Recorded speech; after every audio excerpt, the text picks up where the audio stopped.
Yo, welcome guys to another battle cast. This time also a land battle, Ogre Kingdoms against Slaanesh, and especially this match was really a lot of fun. And yeah, let's directly start over here with the army compositions. And I brought a huge amount of units overall. This is what I love about the Ogre Kingdoms. They have large entities, a lot of large entities, but they can also mass them. And this is really incredible in my opinion. In my opinion, is the Ogre Kingdoms is actually the best race in the third game. This is my opinion. And yeah, let's start over here. I have a very cheap front line as always, like my gameplay. I usually bring a low tier frontline. I have Gnoblars over here. This is a meat shield, of course. I brought 5 units, so about 1000 credits for all 5. And these guys are very good to increase the amount of units in your army. And at least you don't have just large entities in your army composition with the Ogre Kingdoms. Directly behind that, I have the more heavy stuff. I have the Ogre Bows, these dual weapon version. This is a damage dealer unit with an anti-infantry bonus of 12, I think it was. Let me take a look. Yes, and for 650 credits, these guys are really decent. Directly behind that, I have the normal Ogre Bolts over here, also for 500 credits. I think it is. It's really decent. It's a really good unit. Then I brought with me my lord is Scrag the Slaughterer, and this is anti-infantry lord. We have a bonus over here of 20. Good amount of AP damage, or the amount is okay, let me say it like this, with 225. And quite decent melee combat stats. The leadership is good. And he is a caster, so we have a Bone Crusher, of course, here, or the Maw. And for this purpose, or for the price, this is a quite good lord over here, and especially against infantry, in enemy infantry ranks, he can cause a lot of trouble. Then I have a Hunter, so this is not the normal Stonehorn. The price for a normal Stonehorn is about 1800 credits. I think the price with the Hunter is without any abilities, or with just one ability, about 1900. So I think this is the best option to bring a Stonehorn on the battlefield, because you get a huge monster and this hero together for nearly the same price like the Stonehorn alone. So this is, in my opinion, quite good. And the Stonehorn is really, really strong. We have a huge amount of damage, weapon strength over here. We have a bonus versus infantry. He's very heavily armored with 110, and the leadership is also very good. We have a lot of monster in Total War that have not so good. The leadership is not so good, but on the Stonehorn we have a very steady monster, a huge monster over here. Yeah, this was my army composition. I brought cavalry to the battlefield, 2 anti-large cav. We have these crushers over here with great weapons. These guys were very expensive, I think. The weapon strength is incredible high with 130. We have a bonus of versus large with 30, and they are very, very, very heavily armored with 120. Then we have a little cheaper version over here, these Mormfang cavalry. These guys have a little bit less stats, but they're also quite decent, or quite good, with weapon strength of 120. They're less armored, but still with 90, very, very good. So let's take a look on the army composition of my opponent, and we start with the Marauders of Slaanesh. He has a front line of these Marauders, and this is a low tier infantry unit for a quite decent price, I think 500 credits. And for that price, stats are quite decent. We have melee defense, a very good melee defense of 42, so these guys are able to defend themselves, even if the melee attack or weapon strength is not the best, of course. The armor is nearly 0. We have just 15, like on all Slaanesh units. This is not really high. But what we have over here, what is very good, is they are immune to psychology, so they will not get the fear and the terror punishment from large entities, and for that reason, these guys are really, really good. But of course, he has to do something else, so because these guys are not able to beat my ogres. But he has a plan, of course, with he has on flanks over here these damage dealers. These here a group of exalted demonettes of Slaanesh. These ladies cause a huge amount of AP damage with 28, what is quite good. and the melee attack is very good with 48. We have our ability over here, Charmed, that will reduce the melee attack of the enemy by -8. And they're of course really fast, like all Slaanesh units.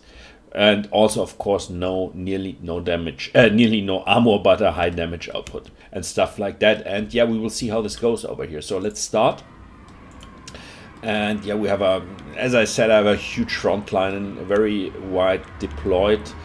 And yeah, we will see how this goes over here. Let's see. Cinematics. Of course, my Gnoblars are now charging in. Not the best solution because the charge mode is really bad, but also his Marauders are not the best charge. And yeah, the plan is, as I said, cheap front line in addition with more damage in the back line. And over here we are, the Stone Horn charging through this Marauders, and you can see they get annihilated.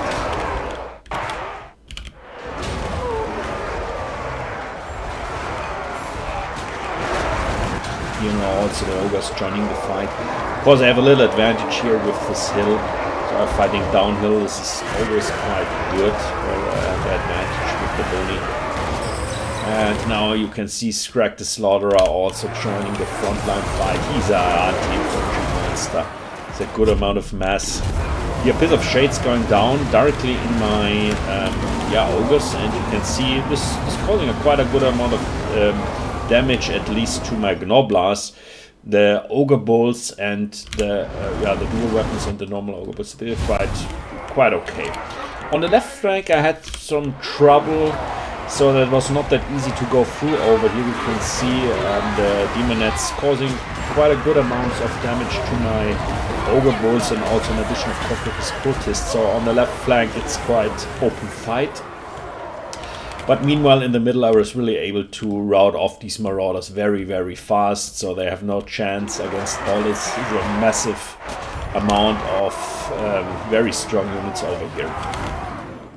So my plan was with my cavalry to annihilate his cavalry, because of course my guys will do this, but he has a very fast cavalry with these Heartseekers of Slaanesh, so they can run away all the time. So we have an amount of speed of 100 over here, and you can see when we take a closer look of my cavalry, we have just here 75.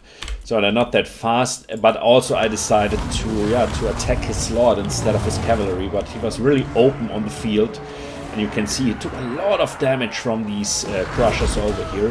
Because these guys are really very hard, monstrous cavalry unit over here. We have a huge amount of weapon strength, and both are very heavily armored. Meanwhile, I had a lot of trouble with these enemy cavalry over here. They surrounded my lord, and I was not really able to get away because my lord is not the fastest. Like all ogre units, we have a speed here, or actually on 58, of course, because of I'm poisoned over here, but the speed of all ogre units is very bad, so it's not really, it's very bad to get away over here. But now also my Cav is joining. Meanwhile, his lord was running away from my hunter with the stone, and you can see it kicked his ass. This is really bad. So I'm not sure why he was not able to get away. Yeah, his speed is very reduced with with just the amount of 72. So I was able to get him with with my hunter with the stone one over here.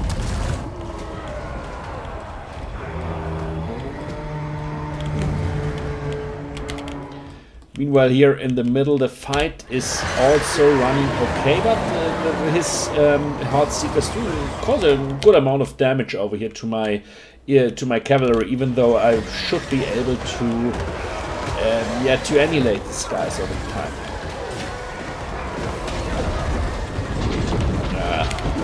Just a bone crusher over here in the middle, and you can see there's a quite a good amount of damage over here.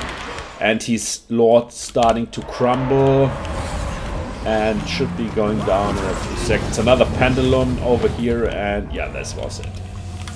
So GG. Was a nice fight.